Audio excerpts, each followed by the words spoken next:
Pessoal, bem-vindo de volta.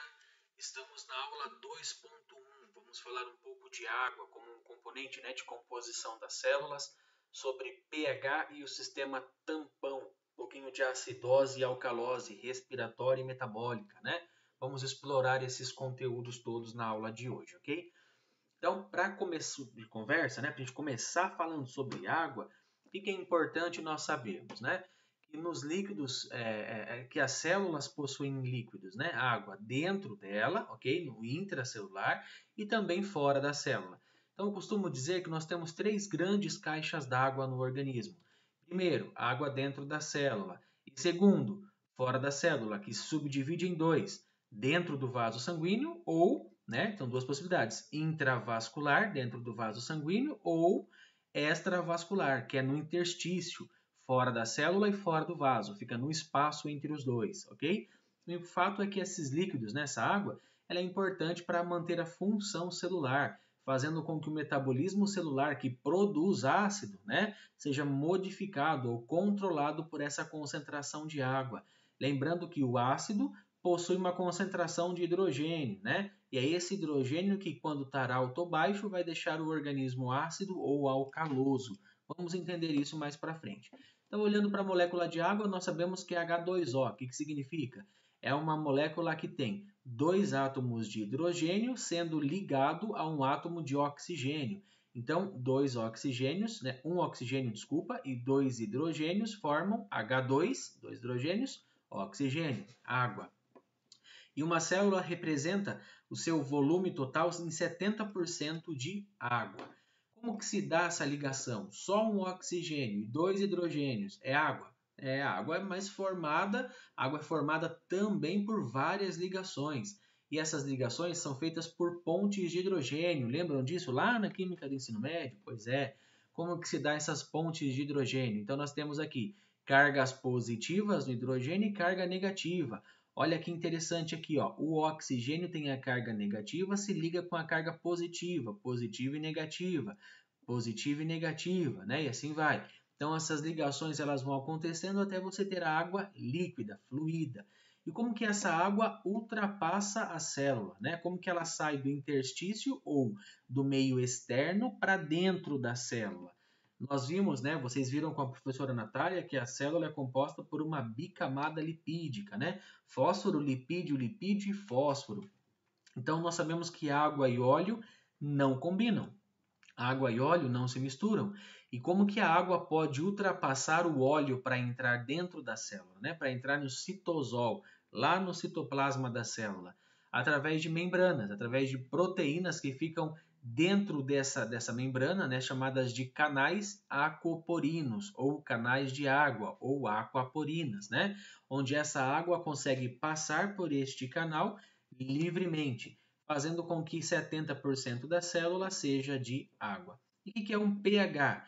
pH é o potencial de hidrogênio. Veja que o P é minúsculo e o H de hidrogênio é maiúsculo, Aí nós temos através do potencial de hidrogênio de uma solução, nós conseguimos entender se essa solução é ácida ou alcalina, Muito ou pouco hidrogênio. Essas soluções podem ser fluidos corporais, ácido do estômago, pode ser o nosso sangue, a nossa saliva, tudo tem pH. Tudo tem uma solução que pode ser mais ácida ou mais básica, alcalina e básica é a mesma coisa, São sinônimos, de uma observação a partir do potencial de hidrogênio dessa substância. Então, o pH do corpo afeta toda a nossa saúde. Se eu tenho um pH baixo ou um pH muito alto, os extremos não geram equilíbrio. Tira o nosso corpo do que nós chamamos de homeostase, ok? Então, o equilíbrio de pH resulta em saúde física, mental e emocional. pH desestruturado possivelmente não tem uma saúde física adequada ou algum mental ou algo emocional que possa estar sendo alterado por uma questão do hidrogênio no nosso corpo, ok? Então, o que é pH? Sigla significa potencial de hidrogênio, e consiste num índice que indica acidez, neutralidade ou alcalinidade.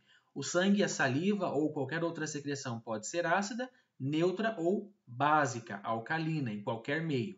Se o hidrogênio está alto o pH está baixo. Quanto mais hidrogênio, mais pH baixo. pH baixo significa ácido. E se o hidrogênio está baixo, o pH está alto. pH alto significa básico, alcalinidade, ok? Então, a base é a substância que contém íons da hidroxila negativa, né? E o ácido ela doa o íon de hidrogênio positivo. Na escala de pH, nós vemos que 7 é um pH neutro, possivelmente pH sanguíneo, próximo de pH sanguíneo, próximo de água. E veja, quanto mais baixo o pH, ou seja, quanto menor hidrogênio, mais ácida a solução. Quanto mais hidrogênio, mais alcalina a solução. Por exemplo, água da chuva, maçã, óleo, vinagre, óleo limão, óleo a bateria, óleo ácido clorídrico, né? Quanto mais ácido, menos hidrogênio. O contrário nós temos para cá, né? Água sanitária, olha só, nós temos aqui o sabão em pó, nós temos o ovo, né? Que são soluções alcalinas, ok? E nessa escala de pH, nós vimos que os alimentos são classificados, então, como alimentos alcalinos ou alimentos ácidos. Olha, já vimos aqui uma ideia aqui em cima, né? Então, um ácido que forma íons de hidrogênio também vai deixar o corpo ácido. Um alimento que é alcalinizante vai deixar o corpo mais alcalino. E para quê? Né? Qual a influência desse pH no nosso organismo? O pH é importante para manter a saúde do corpo humano, certo? E é engraçado, é interessante que esse pH tem que estar sempre acima de 7, 7 ponto alguma coisa, né? Para ser um pH neutro, sanguíneo, né? pH que protege a gente contra as doenças. pH baixo ou pH ácido, né? O pH baixo que é ácido ou pH alto que é alcalino, nos favorece o aparecimento de doenças, ok? Então, o índice de pH varia de acordo com a temperatura e a composição de cada substância. E, obviamente, isso pode influenciar no nosso corpo. Então, por que é importante controlar o pH no corpo? Para mantermos a saúde.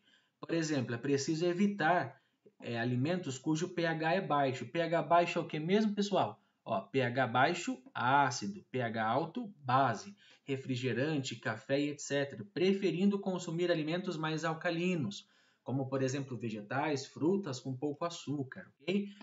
pH do sangue deve estar em torno de 7,4. pH de pacientes com câncer registram o valor da saliva, né? Valores entre 6,7 a 7,2, ou seja, pH mais ácido, né? Baixando do 7 é ácido, subindo do 7 é básico, ok? E o que acontece com o nosso corpo com desequilíbrio de pH? Queimação no estômago, né? Flatulência, eructação, que é o arroto, sensação de saciedade depois de comer, pequenas quantidades de alimento, ou seja, altera o nosso equilíbrio, ele causa desequilíbrio no nosso organismo, certo?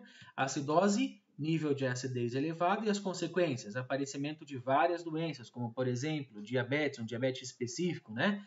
A obesidade, enxaqueca, catarata, câncer, várias doenças, ok?